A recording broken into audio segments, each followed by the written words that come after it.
आज Doubtnut app download करें। Doubtnut पर अपने सभी गणित, रसायन विज्ञान, भौतिक विज्ञान और जीव विज्ञान के डाउट्स का करो सफाया। बस प्रश्न की फोटो खींचो, एक ही प्रश्न को क्रॉप करो और तुरंत वीडियो सोल्यूशन पाओ। अभी डाउनलोड करें। हेलो दोस्तों, हमारे पास एक प्रश्न है जिसमें पूछा गया जब श्वेत प्रकाश कांच में प्रवेश करता है तो किस रंग का प्रकाश अधिक वेग से गमन करता है। तो आइए दोस्तों, इस प्रश्न को चित्र के माध्यम से कारण से समझेंगे कि जब कोई श्वेत प्रकाश का कांच में प्रवेश करती है तो किस रंग का वेग हमें अधिक प्राप्त होता है।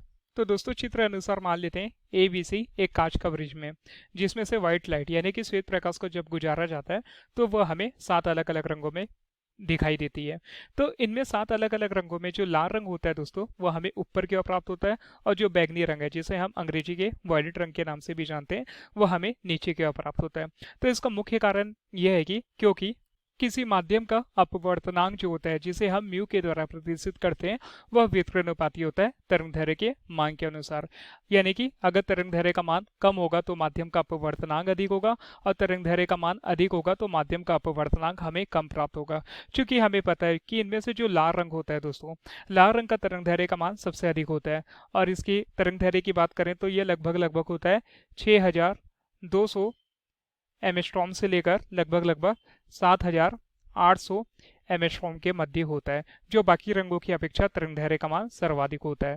इसी प्रकार अगर बैगनी रंग के तरंगदैर्घ्य का मान देखें तो यह सबसे कम होता है। कितना होता है देखें तो 4000 एमस्ट्रॉम से लेकर लगभग होता है दोस्तों यह 4460 एमस्ट्रॉम के मध्य किसका मान होता है, तरंगदैर्घ्य का मान कम होता है। तो हमने देखा कि अगर तरंगदैर्घ्य का मान अधिक होगा, जैसे कि लाल रंग के तरंगदैर्घ्य का मान हमें सर्वाधिक प्राप्त हो रहा है, तो उसका अपवर्तनांक हमें उतना ही कम प्राप्त होगा।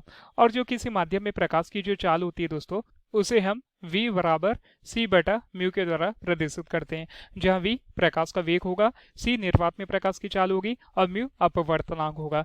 तो इस स्थिति में हमें पता चलता है कि प्रकाश की चाल का जो वेग है या वेग होगा वह व्युत्क्रमानुपाती होगा 1 बटा उस माध्यम के अपवर्तनांक के।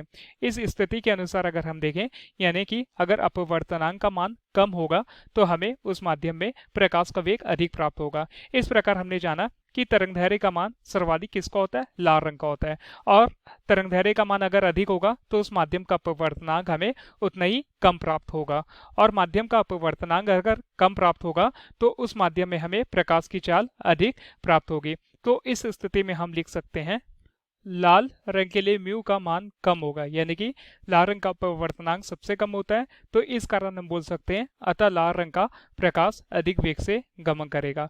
यानी कि जब इस ब्रिज में से श्वेत प्रकाश को गुजारेंगे तो वर्ण विक्षेपण की क्रिया के स्वरूप हमें 7 अलग अलग रंग प्राप्त होते हैं। तो लाल रंग का जो वेग होगा वह अपवर्तनांक सबसे कम होने के कारण हमें वेग में लाल रंग का सबसे अधिक प्राप्त होगा। तो ये हमारे प्रश्न का उत्तर है। धन्यवाद। कक्षा 6 से 12वीं से लेकर नीट, IIT, JEE वो एडवांस के लेवल तक 1 करोड़ से ज्यादा छात्रों का भरोसा। आज ही डाउनलोड करें डाउटनेट ऐप या व्हाट्सएप करें अपने सारे डाउट्स 8400 400 400 पर।